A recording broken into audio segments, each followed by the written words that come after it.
Oh. Wonten dawuh. Kowe ngerti apa to sababe pirang-pirang dina iki bab pendak-pendak kowe arep bali marang bali wismamu aku ora entuk. Aku tansah gondeli karo kowe Bagong. Kula niku ya gumun. Kula niki mung abdi, kula niki mung batur. Sasampunipun sawetawis kula sowan teng negara Ngastina. Sowan Ndara Banowati kok kula ajeng wangsul kok mboten angsal niku nganti meh seminggu kula tilem mriki niku jane enten apa? Pak Bagong kowe tak kandhani ya. Nggih. Sasuwene kowe nang kene kok atiku ki krasa seneng. Atiku ki rasa bungah. Aku kuwi jejering Prameswari ora nate diwarengake metu saka kraton. Mung nyawang pepasrening Taman Saris, pendak dina rak ya suwe-suwe, rak ya wis jeleh to nyawang tetanduran sarta indahing Taman Sari. Mula janjane aku kepengin srawung karo para wanita-wanita sak negara Ngastina. Ning kok ora iso mergo aku kuwi dadi Prameswari. Bareng kowe sawetara nang kene kowe kuwi tansah nyambut gawe tetembangan. Suka-suka parisuka lah kok atiku saya suwe saya seneng, atiku saya suwe saya bungah Bagong. Terus maksude kula mboten entuk bali, mbok kowe manggon nang kene. Tesih wonten kamar napa? Tegese sing mboten dingge, mburi kae lho, gudang kae. Kena tok nggo turu. Wah ya ora wangun. Kula nang teng mriki niku nggih. Lah wong biasane kowe iki ya turu ning patengganku. Ning ora jejer. Sampeyan teng dhuwur kula teng ngisor. Teng ngisor amben. Pendak-pendak kula ken nembang sampean ping jawil tangan kula nembang. Terus kula nembang nggih to? Iya. Lah kula purun teng mriki ning ya naiklah derajate. Naik piye? Naik iki apa? Munggah derajate aja mung dadi Bagong. Ning piye to apa ya abdi? Ya kowe tak dadekke abdi. Kok kayane kurang wangun niku dereng munggah derajate mergo kula teng Amarta nggih mung wujuding abdi. Teng mriki kok ming abdi. Mbok dunggahke derajate napa to napa? Tobat kowe iki wonge nyenengake Bagong piye? Yen ndelok praupanmu ngono ya lecek. Nanging yen disawang pancen nyenengake. Nggih, pancen kula niku wong sing gawe senenge wong, ora tau gawe kuciwane atine wong. Iya, pancen mengkono. Ora apa-apa gawean sing mapan ana ing negara Ngastina yen tok tandhangi mesti cepet rampung. Nggih, pancen kula niku nek karo gawean niku ditak dhisikke perkara seneng-seneng suka-suka parisuka gojek niku keri. Ning gawean rampung sik. Iya pancen bener. Heeh. Anu nggih. Iya Bagong. Nyatane gawean kabeh ya rampung. Jrambah Taman Sari ya resik, pendak-pendak esuk tok pel, sore ya tok pel. Nggih. Kula niku nek ora nyambut gawe awak kula jimpe. Awak kula kesel.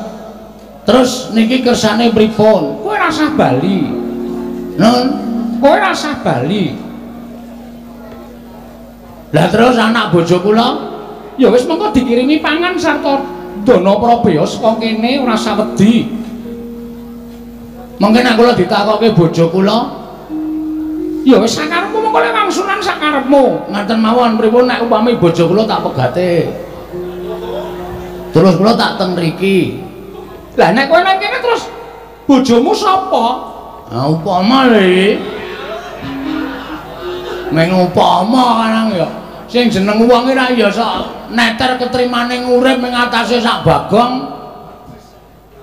Niku nek duwe kepenginan tak ya tak omongake ning upama lho. Upama iya. Upama bojo kula tak wegah terus. Anu, napa kula teng mriki ya istilahnya dadekke pil. Pil semono kuwi lek nguntal piye? Wah, iki ora tanggap iki. Bel niku artine priyayi zaman lain. Ya. Patobat tegese piye tegese? Tegese secara terlihat utawa dingertosi piyayoken niku panjenengan tetep garwane Prabu Duryudana. Ning di sisi lain panjenengan niku izin ya. Ora sa isin kowe matura ora sa isin. Lah kula niku ya nyawang karo kahanan kula sing bentuke kaya ngene iki kok duwe kekarepan sing kaya ngono ra ya padha karo cecak nguntal cagak cebol gayu wulan kutong ngitung lintang tangan kelakone cepak murunge to. Nek ora apa-apa yen Gusti ngudaneni sapa ngerti lho. Kowe ra ya ora ngerti atiku to. Kowe ya ora ngerti rasaku. Apa to sebabe aku mengking kowe bali ning bale wismamu kuwi janjane apa? Kowe ra ya ora ngerti. Iki guyon apa serius iki? Niki tenan lho niki. Iya, kowe kok tak blakani ning kowe blokose. Aduh. Ki nek kelakon gleleng tenan aku. Nek ratu kupil kita. Nganu. Pripun nggih? Kok sik aja guyu sik iki. Kene iki bingung malah. Golek kata-kata secara terlihat masyarakat panjenengan garwane Prabu Duryudana. Ning napa nggih? Kula niki bojo sing didelikke lah ngono wae. Ngono, bojo sing didelikke. Anu, napa jenenge?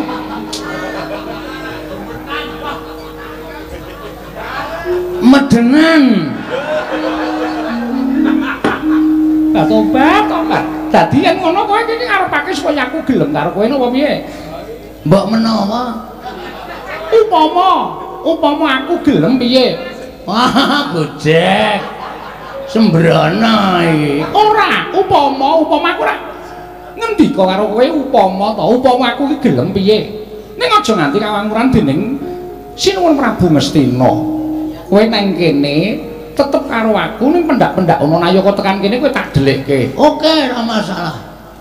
Oke, ning sampean lahir batin, Ketuban kowe tak kandhani ya Bagong ning aja kaget. Kowe tak kandhani nggonku. Menging kowe bali ning bale wismamu ki janjane jebul nuwun sewu ya Bagong. Wong tresna ki ora kok perkara bagus. Wong tresna ki ora kok perkara sugih. Ning wong gawe seneng atiku ki ya iso nukulake rasa tresna. Contone kowe nang kene iki gawe seneng atiku, kowe gawe bungah rasaku, jebul suwe-suwe ketukulan rasa tresna karo kowe Bagong. Sik. Ngapa? Pet-petan aku. Kok pet-petan sebabe? Niki kula metung tenan apa mboten mengendika sampean kok rasane kaya ngimpi. Ora, iki tenan. Yakin? Iya tenan. Iki berarti mengke lesare kula pun mboten teng isor ramben. Ora, jejer aku. Nang Iya. ucul kula mbiyen to? Entuk. Sakarepmu.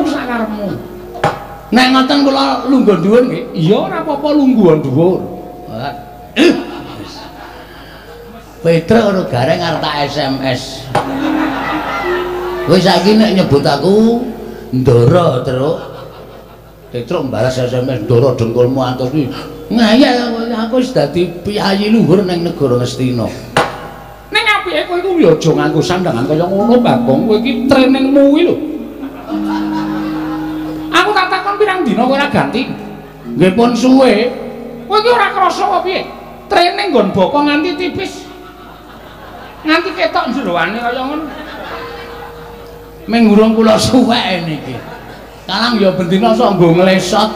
Rene melu aku. Nggih. Rene tak dandani Ngangge sandangane anakku Lesmana Mandra Kumara. Napa sirahe cukup? Sirahmu longono. Dongotina ya. Sirah kok kon ngelongi ora. Mengko dicukup-cukupke. Kene.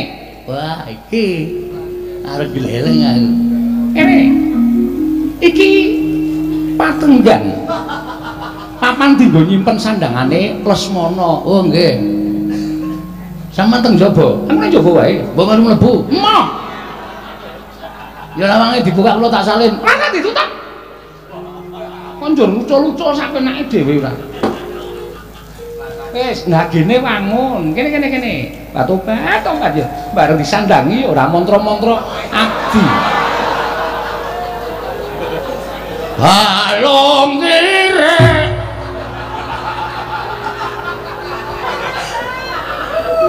Batobat ya piye? Glelengmu ora jamak. Mekaten.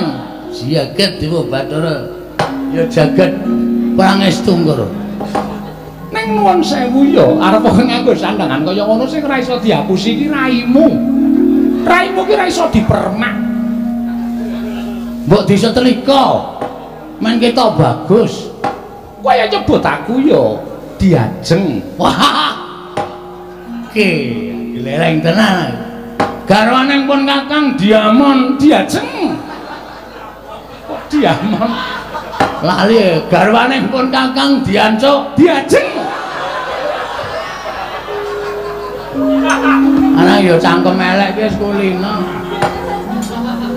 Diajeng Banowati. Kula wonten mangandika ngadhawuh Pangeran.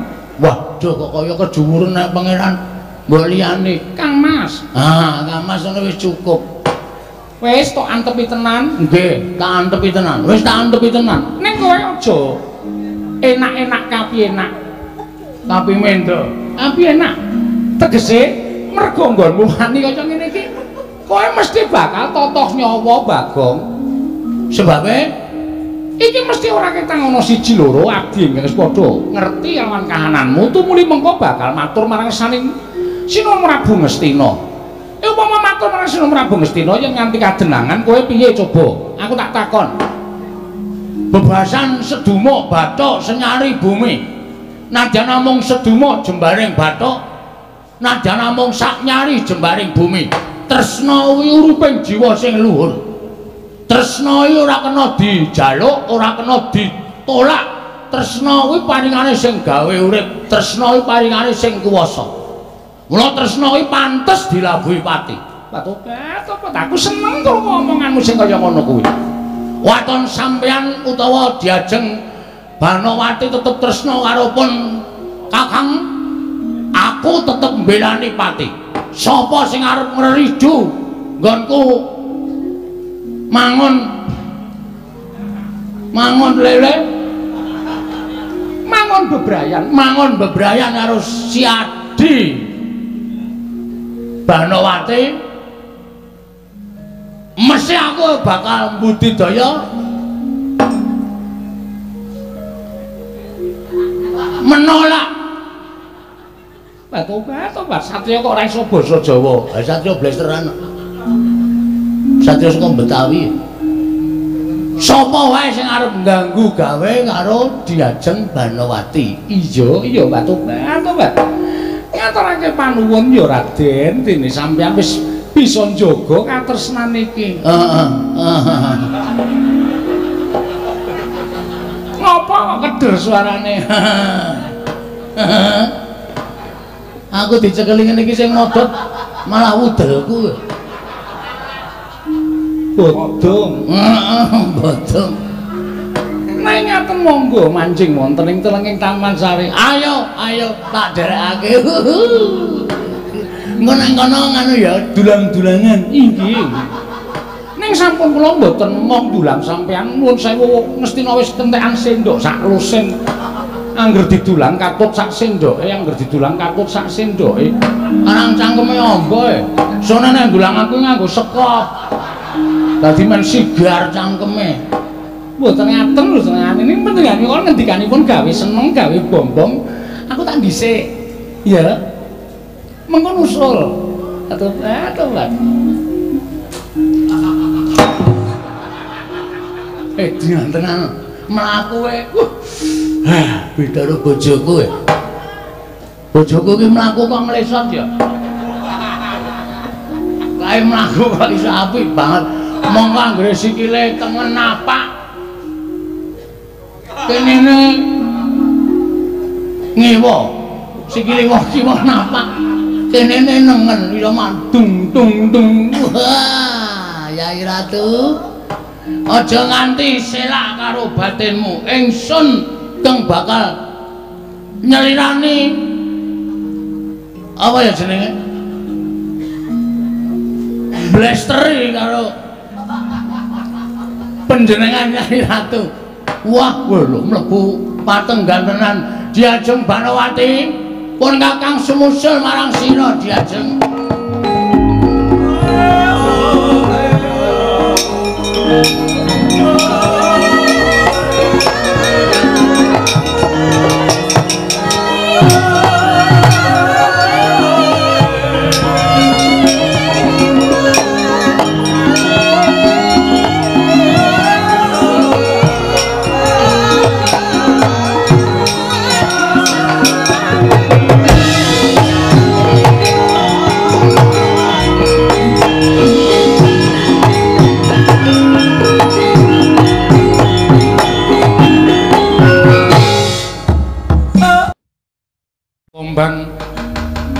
Pindha kombang angat caping tawang susah angin ngendi nggone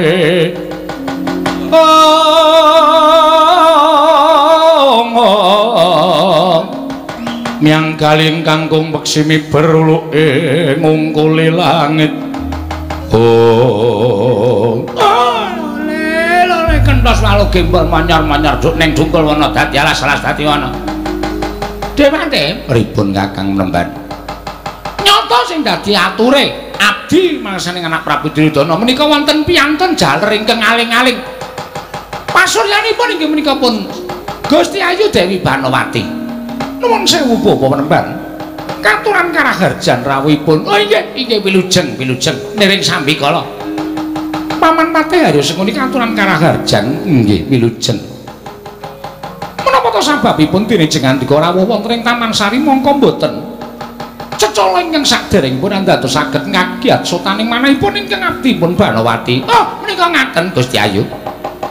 Estunipun wonten madyaning parapatan kala wau ngrembak babagan anak Prabu inggih garwa panjenengan. Nalendra Ngastina ingkang ngrumaosaken solah slaganipun Dewi Banowati inggih.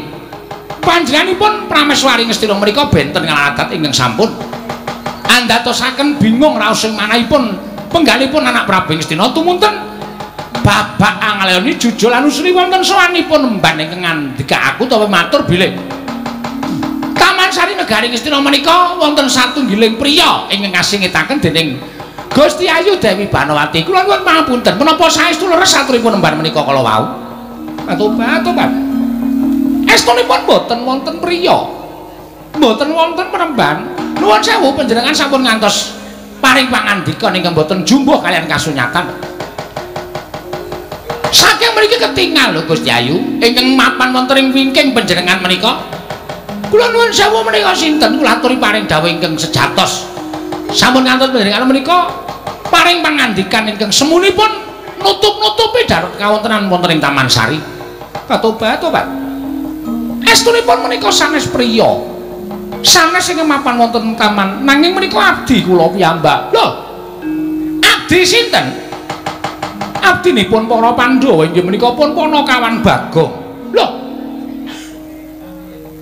Bagong anakipun Semar inggih mekaten Bapak Mlemban. Lho, lah kok mapan wonten Taman Sari Negari Ngastina? Menika dados panglipuring manah kula. Bagong sawetawis mapan wonten ing Taman Negari Ngastina menika dadosaken panglipuring manah kula. Jernyatanipun kula menika Prameswari mboten kenging medal saking Negari Ngastina. Dangu sangsaning dalang nggih kula nyawang taman menika ingkang sejatosipun gadhahi raos sengsem nanging lumareking wanci andadosaken raos kula menika bingung. Karena kula mboten saged nyumurupi dhateng kawontenaning Jawi Negari Ngastina. Tumunten Bagong sowan. Bagong sasampunipun mapan wonten sawetawis Negari Ngastina mriki raos kula menika ayem, raos kula menika tentrem, raos kula menika seneng. Malah kula ingkang nyuwun supados Bagong menika sampun ngantos wangsul dhateng sudungipun. Tumunten kula dawuh supados mapan wonten Negari Ngastina. Lho, mangke rumiyin. Bagong menika derajatipun naceplik wong loro saudon telu saurupan. Bagong menika namung batur. Lah kok mapan wonten ing Taman Sari mongko Taman Sari menika mboten kenging wonten setunggiling priya, setunggal kemawon. Ingkang mlebet wonten telenging taman. Nanging Gusti Ayu Banowati menika sampun nerak pacak nerajang perbatang. Wonten mlebetaken setunggiling priya. Bagong menawi mapan wonten taman menika kedah dipun hukum krana sampun wonten nyaketi dhateng Prameswari negari Ngastina. Samangke ngaten mawon, Bagong kula aturi masrahaken dhateng kula. Menawi Bagong sampun kecepeng badhe kula bondo, tanganipun kula kruncung sukunipun, kula aturaken anak Prabu Duryudana.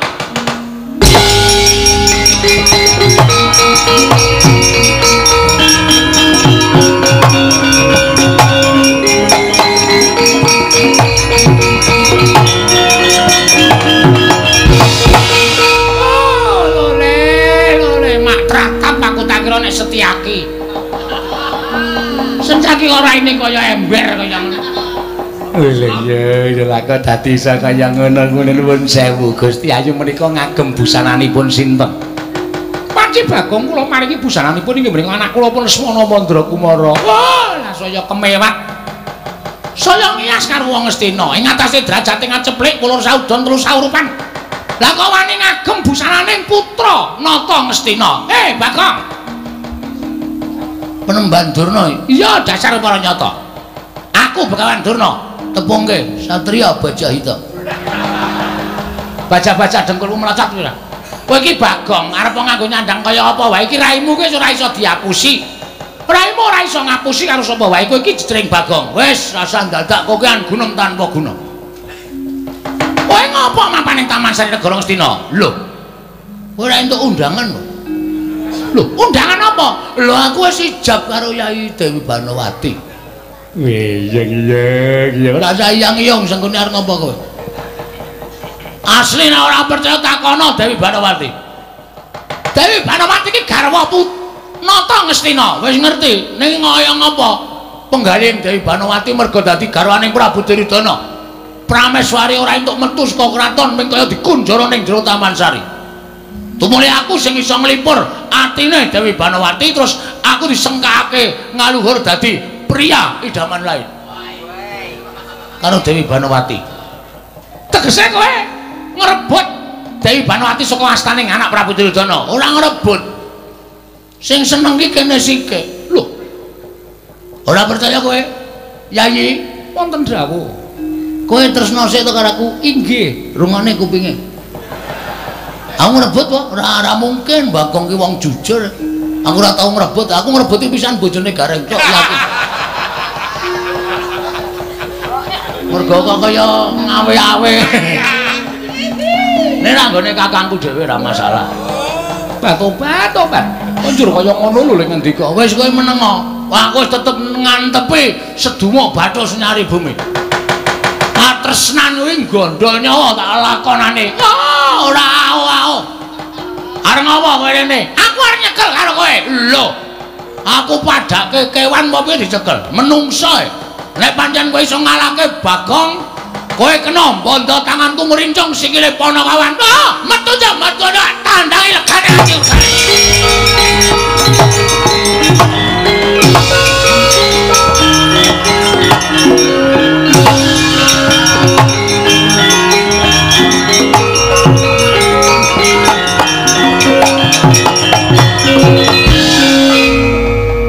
Sayang, wonten dawuh. Aku pamit perang ya, Dik. Inggih. Dongano wae. Pokoke kowe aja kendhan gone ndedonga ngersaning Gusti muga-muga aak menang. Inggih. Engko nang nganti aak menang pokoke kowe tak goleke. Tobat wae ngendikane kok sak penake dhewe. Wis aku mangkat ya. Inggih ngetaken dawuh. Cium tangan. Inggih. Oh iya. Inggih. Kula aturi tindak monggo. Sembah kula ngendherekaken. Sun. Menapa? Ngono. Tobat ora kena. Sesuk mengko nek wis menang perang tak paringi. Nan. Inggih, estu. Sithik wae. Mboten kenging. Sithik-sithik ora keserot raiku iso. Cangkeme gedene ra jamak-jamak. Ngambung kok kaya ngokop. Pucuane tok wae. Mboten kenging njaluk pamit, Yayi. Ah, garwa aku sing paling ayu kok. Tak antepi katresnaku karo kowe.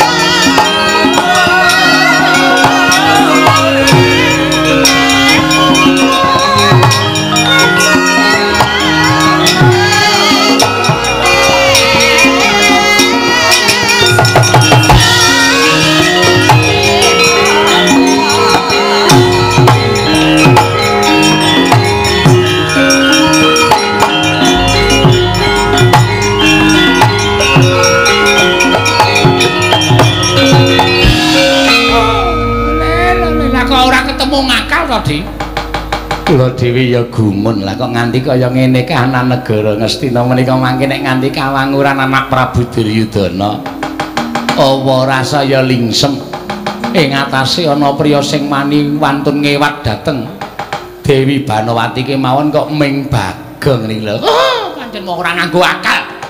Wong ora nganggo nalar. Nakale wis kebangetan Bagong ki wani bedang lawan putri Ngastina. Dewate pripun? Kurawa diketapke. Bagong dicekel. Luwe-luwe pancen Bagong ora gelem dicekel sarana alus dikasari. Nek dikasari ora kena, pateni babar pisan. Tak kira ora bakal ana apa-apane untuk Bagong dipateni. Yen upama Pandhawa mengko ora trima diblabari lelakoning Bagong, Pandhawa mesti iso nampa kahanan iki. Oh nggih, ngestaken dawuh Kurawa kula ketapke Kakang Remban.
Mati dikani kaya untuk jaja praktek kikir sok manyo ilang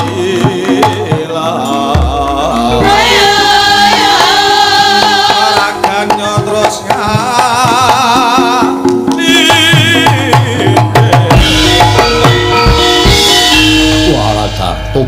tobat ora pangling tak iling-ilingi sandangane merabut nanging bareng aku weruh raine iki Bagong iki. Karto Kebu Hus Kartomarma Kartomarma arep ngapa kowe gondrong barang kowe sakarepku kowe arep nyekel aku lho dasar para nyata Bagong mbok yo ngilo karo kahananmu ngilo karo githokmu kowe nyawangmo karo kahananmu kowe derajating wong ceplik kowe derajate wong loro saudon telu saurupan kowe ming batur ngibarati kaya dene cecak nguntal cagak cebol kayu wulan wutung ngitung lintang tangeh lakone cepak wurunge ewadene lha kok dadi kowe nekat kowe wani bakal anggibang kelawan Kakang Mbok Banowati kowe serep nyawamu jeleh nyawang glaring jagat eseming rembulan kepingin tinjung akhirat nyawamu rasa pidato kowe Kowe nang kene butuhe arep nyekel aku to, aku mau tak cekel. Nek aku arep tak cekel, aku mau tak cekel dadine gelut. Yo, wis. Dadak omong, apa ki mau kan ngomong wayang kok pangeran le omong. Cebol gawe wulan wuto ngono. Wis kokoyan tengen kene iki kowe wani aku wani des rampung. Ciwas kowe sumbar kemewat koyo ngregem jimat koyo demek mercon sak pitu. Nek kalah percuma nek ngomong oke-oke kaya ngono kuwi. Pecah siramu. Blotot ketemu kowe. Kok ngawur? Sakarepku sak kecekele. Luput peteng sak kecekele lho iki tak blotot. Mati treng aku. Ayo panggal tak ayoni karto kuat. Karto warmu. Karto warmu.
Isin kula.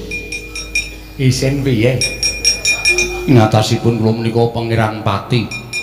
Kadang nata ming diajar kali Bagong. Monggo nyandang cara satriya.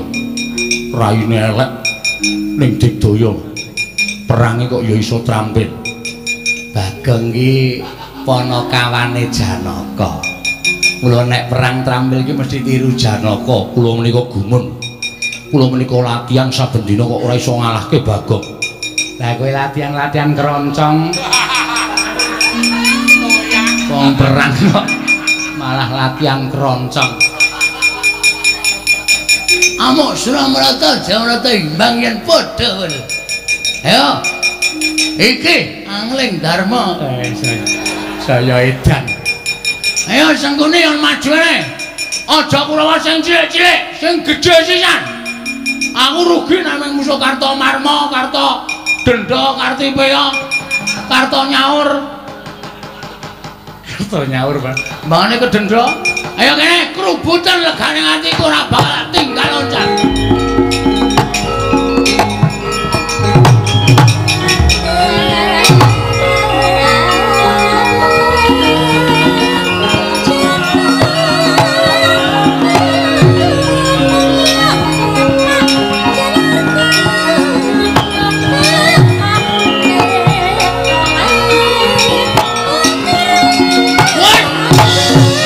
Rayu.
Mundur. Bagong ngamuk, Bagong. Wah, Bagong ngamuk, mundur. Mundur. Lho, kae piye to kae iki? Wah, aku tak dadi rombongan kono ya. Wah, ngedan. Kancane do geger kok melu ngrombong kono. Wong bar ngajar wong kok durung ngrombong sing diajar.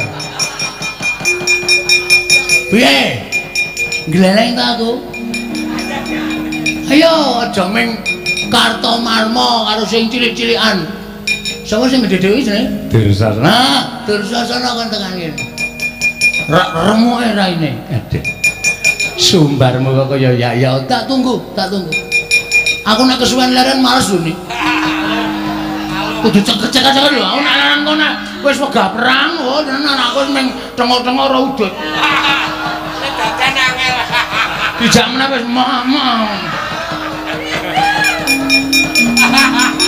Caidan. Sapa sing arep maju? Watak. Citraksi. Ki, Man. Kene, rene. Kok Kurawa. Bubar sasaran tetetetan kok iso dikukup niku jajan-jajane enten apa? Nyekel maling Ngastina. Lho, maling. Heeh. Sing dimaling Mbak Yumu. Wedan. Sapa, Man? Gusti Ayu Banowati Prameswari Ngastina. Wah, jelek urip. Jelek nyanyawang gelaring jagat semih rembulan. Wawani nyolong kakak tua. Kakang Mbok. Kakang Mbok Ayu Banowati. Cekelen kowe iso nyekel gedhe ganjane kukulan banget ciare kewan.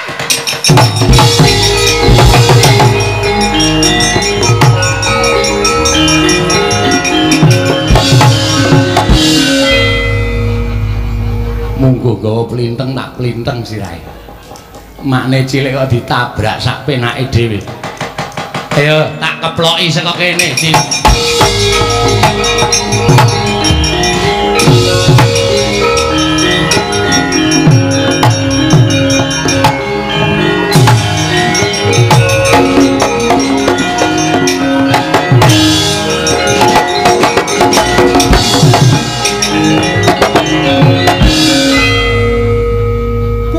Bajigur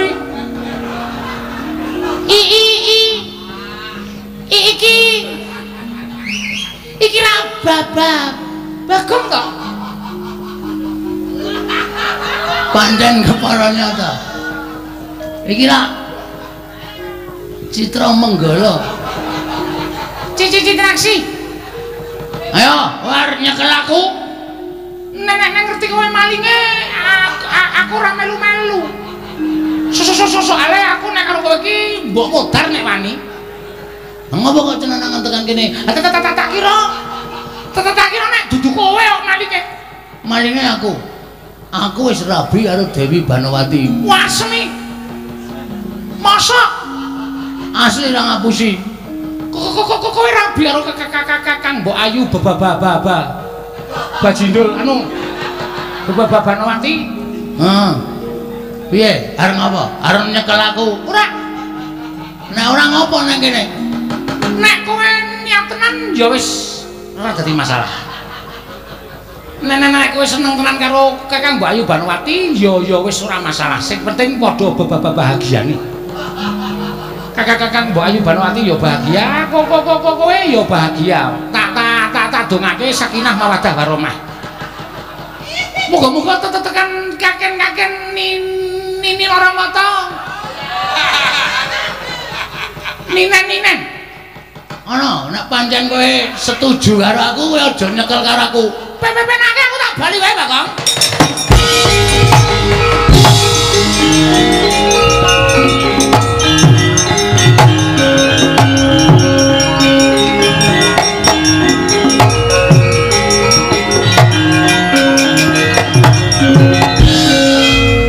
Kok ora sida perang? Jebule. Nek ra tak pernahke mengarep awur-awuran kowe. Jebule. Dudu wong kono-kono kok, Man. Dudu wong kono-kono. Lah sapa? Sing dadi maling niku Bagong. Lah iya. Lah ya aku ngomong nek Bagong to. Sampeyan ora ngomong nek Bagong. Sesampeyan mung ngomong nek ana maling sing ngebang Dewi Banowati. Kula mlayu sifat kuping bareng ketemu wonge matane sak ndok ceplokan. Cecangkepe ambone ra Jawa-Jawa ning nganggo sandangan kasatriyan. Lah iya. Bagong.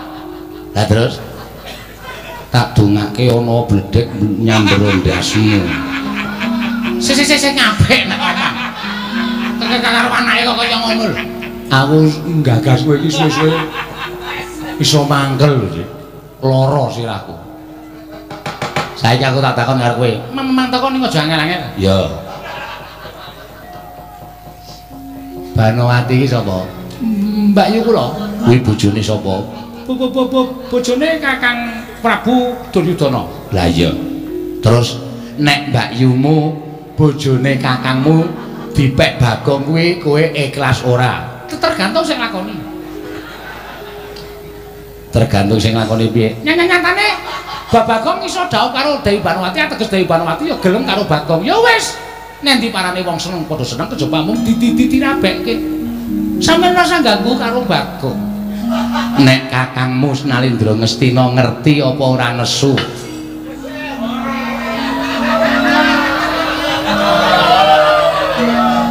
Sapa sih? Tutur-tuturmu ganti nyampar gelas.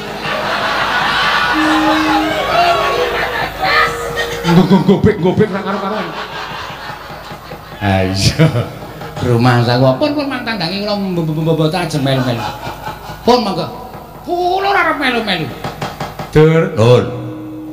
Nyekel maling lho. Mboten. Malinge Bagong. Pun kowe rangan mboten sah maju. Kula wae pirang-pirange bubar mawut ora karu-karuan. Napa melih kula mengke malah kisinan man. Mbak Yumu digebang karo Bagong. Kajenge mboten apa-apa. Mengke padha-padha gelem nglakoni kok dadak dikisru. Pun kula tak teng mriki mawon. Ora mangkat. Mboten pun telat men 7:30.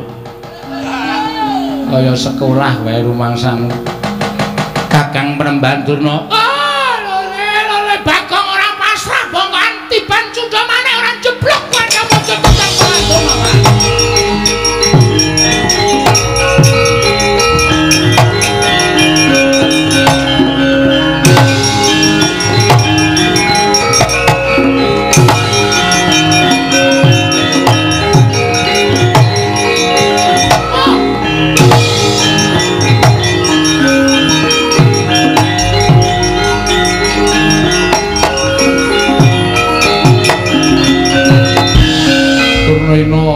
Panalingan rumajaring ratri Ninenggak jangkanira kapisanan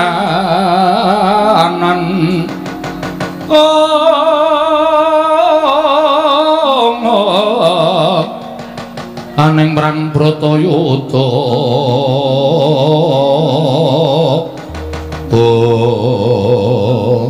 pancen manus maning jajaran syukur kaming bawana menungsa ora ngira karo kahananmu ki mung kowe kok Bagong. Kowe dielekke ora kena cetha pakartimu kuwi luput pakartimu kuwi kleru. Lah kok dadi kowe nungsan puyang budal bingung. Ora gagas karo kelakuanmu ingkang kaya mangkono mau memirang sarta jejereng sasra wirang. Kowe ora pasuryaning nata mesti ora bakal ilang selawase urip. Kowe wani ngebang lawan putri Ngastina. Kowe ngapa nggawa drei? Lho. Drei jengkulmu mlocot kira. Iki pusaka Kyai Cunda Manik. Sirmu arep nggo ngapa? Tak nggo mateni karo kowe. Yo, aku wis wani tumindak kaya ngene iki wis wani mati penembar. Aku wis wani mati. Tur saiki aku tak takon karo sampean. Sampean nggawa Cunda Manik iki apa wis mesti iso mateni Bagong? Ha. Mesti iso. Urung karuan. Bagong ki wit urip wis tak pasrahke karo sing gawe urip. Mergo kula ngerti urip ki tanpa pawitan. Wong dagang tuna andum bathi. Yen bathi-bathine sapa sing didum, yen tuna sing dibakul apa. Wong urip ki ora njaluk, ora utang, ora ngemis, ming saderma diparingi karo sing gawe urip, ya urip ngono tok wae. Kala mangsa dijaluk karo sing gawe urip, pasrah, digedhongana, dikuncenono. Wong urip arep menyang endi parane. Tur upama Bagong ki kalah karo Cunda Manik, dipateni nganggo Cunda Manik, ora masalah. Ora masalah. Wong urip ki mung kari antri modare kok dadak digawe angel. Mengkari antri sampeyan nomor pira kula nomor pira dhisik kowe apa dhisik aku mung ngono tok wae ora usah dadak aneh-aneh. Tur saiki kula tak takon apa mesti Cunda Manik kuwi pusaka ampuh terus iso nggo mateni karo wong apa mesti urung karuan no lho sorry nek aku ora basa karo kowe nang kene iki ning peperangan ora ana wong kok ora ana wong ana manane mung wani karo wani. Dadi aku ora perlu nyebut kowe iki penemban, ora apa-apa aku nyebut kowe no utawa dur ora masalah. Saiki ngene ya. Kowe ngerti ora? Pusaka ampuh ki ora kok saka sing duwe, ning saka sing gawe urip. Apa-apa sing ampuh ki mung saka sing gawe urip, mergo diparingi daya karo sing gawe urip. Ning nek sing gawe urip ora maringi daya karo pusaka kuwi, ora ana apa-apane. Kowe tau ngerti critane Nabi Musa lho? Pendhita ming serban karo ketemu sing putih atimu ndok gosok. Nabi Musa duwe tongkat, tongkate ming kayu ning mergo entuk firmaning sing gawe urip. Musa tongkat kuwi sabetno ning Laut Merah. Mergo entuk firmane sing gawe urip, tongkat sing maune kayu dadi digdaya sabetke laut iso mbelah. Ning nek ora entuk firmaning sing gawe urip, tongkat mau ya ming kayu ora ana dayane apa-apa. Ora beda karo pusakamu kuwi, tok gonggongke, tok ndel-ndelke, ning nek sing gawe jagat Cunda Manik ora ana kekuatane mungsuh Bagong. Nyo, timbakno. Ora ana kekuatane, Dur. Modar mungsuh iki. Arep ning Ngastina kuwi dadi guru, arep ning Ngastina kuwi dadi pendhita, nek mungsuh kuwi kentekan akal. Nyo timbakno nek nganti tiba ning jajane Bagong aku ora mati ming metu gethihe mergo tatu aku isih iso blawat tak tutuk iraimu nganti moncrot-moncrot. Ayo muni ya ora plendas-plendus ngono kuwi. Ayo nyoba wae piye jajal wae piye kowe arep nandingi kridane Bagong. Aku nek wis matek aji, epek-epekku ki aji. Brojok mesti BSIM. Timpan almon jeblok kowe. Ayo coba apa piye?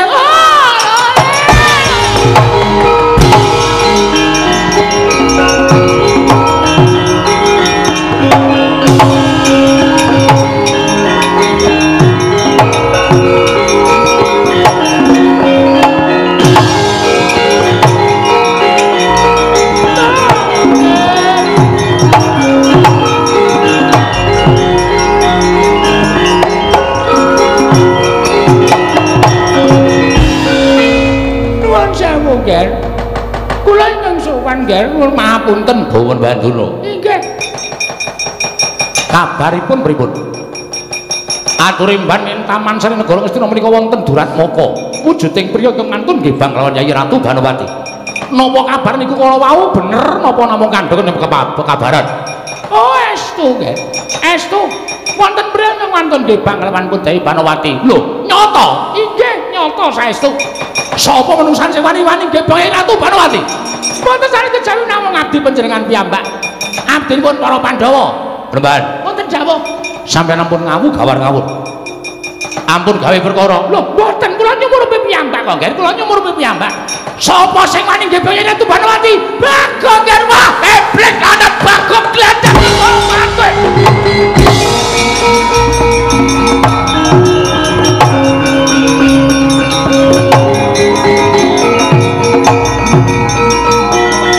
Udus.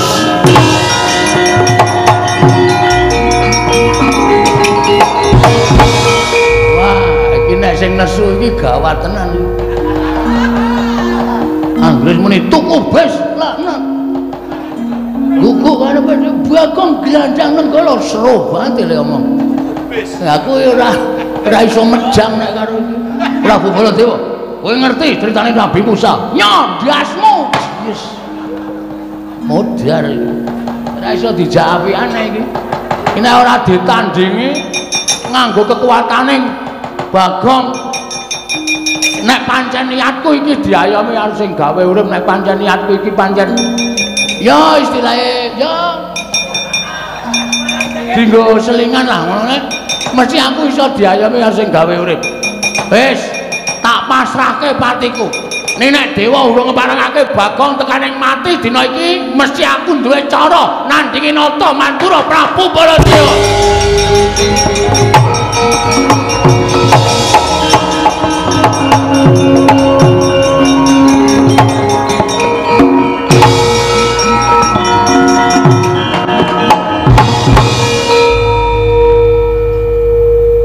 Kok do cuwil ya?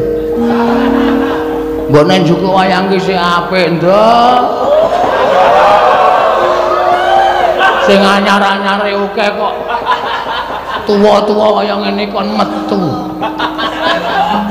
Iki cuwil.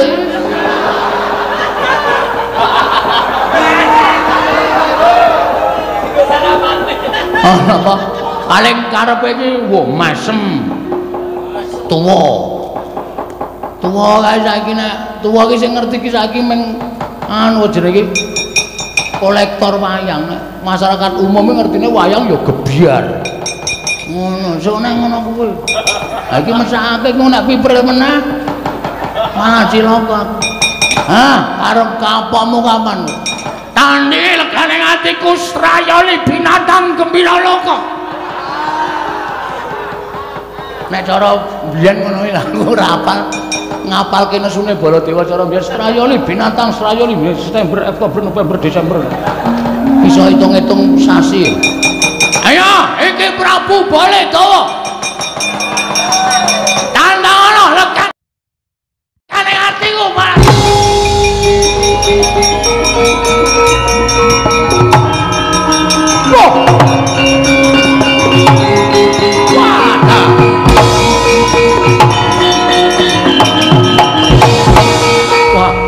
Menungso tatanan. Iki ana Baladewa iki. Iki kok ana Baladewa iki piye? Aku kok ngadep kaca gedhe-gedhe banget iki wujude Baladewa iki lho iki. Oi. Suwi. Ora jan dadak takon iki Baladewa. Wah, setan ratatanan. Menungso ratatanan iki suarane dudu Baladewa iki. Iki suarane dudu Baladewa. Iki pancen Baladewa lagi kena serak-serak basah. Aku Baladewa. Kowe sapa ae? Ae, jempolmu melocot iki.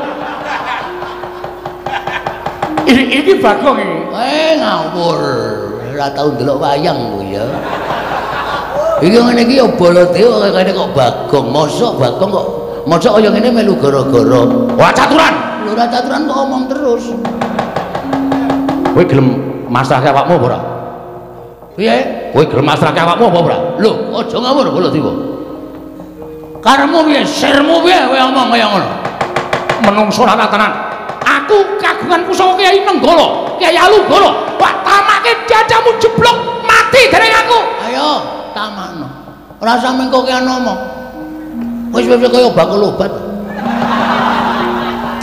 Dililiti iso mari, dituliti iso mari, tambane iki 3 dina ora mari, ora garing mesti dadi wringeh. Nah. Ngomong ki langsung tes-tes wae. Niate namake Nenggala ya tamakno, ora usah dadak nganggo praktek. Ayo tamakno, wah setan ratanan. Gawe wirang nata mantra Prabu Baladewa. Kowe gawe isine nata mantra Prabu Baladewa. Grethe Nenggala jeblok ketemu. Mati dah, muter dening aku Baladewa.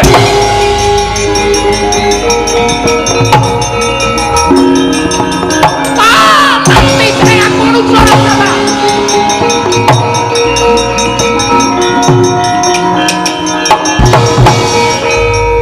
Tenanan iku aji kira. Lagi ketap-ketip bus. Apa no masamu aku ora duwe kekuatan? Enteno.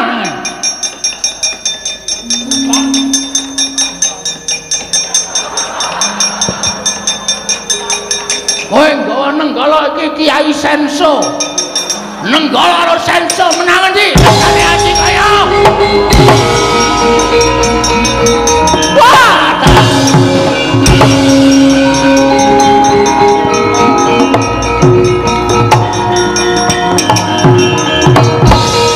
Apa member kaya ngono kuwi? Apa wangun kaya ngono kuwi? Kok iki nggawa apa? Iki paringane Bathara Pathuk. Bakpia Pathuk 75. Wah, setan ratatanan. Kuwi graji. Iki Kyai Senso tamake Gunung Jugruk Segarasan. Lah iki Nenggala kok tandingi iki graji iki piye? Sae entuk. Anane iki kok. Iki Baladewa darurat kok. Jebol dadamu. Oh tak. Namane kok dadak ngek-ngek. Ana ora di ngono-ngono ya ora main. Kowe senengane ora mati kok mati.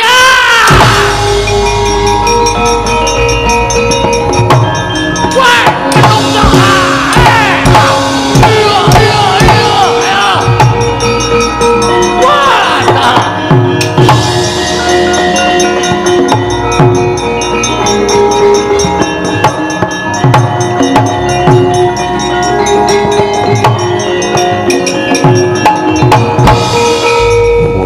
Atas wingi. Yai. Sewu-sewu halapatanipun ingkang Raka Tadawadon. Nyata menawa ing dipun aturaken dhateng mban menika kala wau kepara les lan boten atur dura. Telanging Mamansari wonten menungso ingkang wonten anggebang dhateng garwapun Nyai Ratu Banawati. Menungso ratatanan. Kula piyambak badhe nugel jangganipun menungso menika kala wau. Mangirwi. Mahe panjenengan menika mangke nyumurupi dhateng tiyang menika kala wau tanpa ndhe malah saya boten kanten-kantenan penggalipun Kyai Prabu Gustina. Lajeng paringipun nyatanipun malih menika ampuh digdaya sekti kalintang jayaning perang pilih tanding boboting yuda. Kurawa bubar mawut najan bawa penemban durna mlajar kula piyambak dipun wirang-wirangaken dening malih menika kala wau. Aduh Koko Prabu menapa iki kula badhe kejalan dhateng Kyai Ratu Banawati Kyai Lenggah Sekeca menawi perlu mapan wonten salebeting kedaton nyengetaken saliranipun Kyai Prabu Direna sampun ngantos kawanguran dening malih menika. Ora badhe tindak dhateng pundi kula badhe nyuwun senjata pitulung kan kadang-kadang kula para Pandhawa Yai.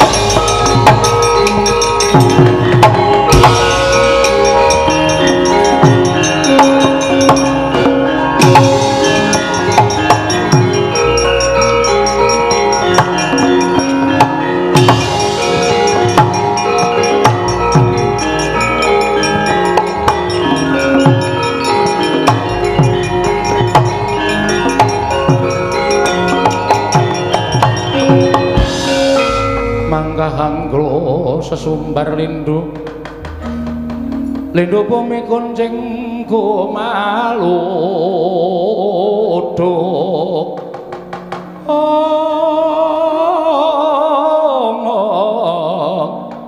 guntur ketuk lumembak penyu kangku mambang Oh bubar maut laku ning perjurit rantak-rantak kaya sela blekiti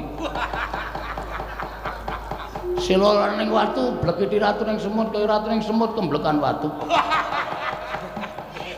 Dalidir lunga saka kahanan negara Ngastina.